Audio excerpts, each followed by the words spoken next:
সুন্দরবনের জন্য আমরা এরকম লঞ্চ ছোটো বোটে উঠে গেছি। ছোটো একটা বোটগুলো সুন্দর সুন্দর বোট আছে, এই বোটগুলো কম খরচে যাওয়া যায়। কম খরচে এই বোটগুলো দিয়ে আপনারা সুন্দরবন যেতে পারবেন। করমজল, এটা আমরা মংলা পোর্ট, এটাকে মংলা পোর্ট বলে। মংলা পোর্ট, মংলা পোর্ট, মংলা পোর্টে এই যে দেখেন জাহাজগুলো আছে, মংলা পোর্টে জাহাজ, এটা মংলা পোর্ট। এটা পশুর নদী,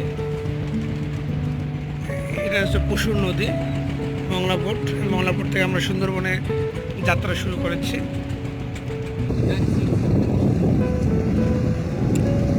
আমরা সুন্দরবনের উদ্দেশ্যে রওনা দিয়েছি। এই যে দেখেন জাহাজ, এখানে এটা মংলা পোর্ট। মংলা পোর্ট থেকেই আমরা যাচ্ছি।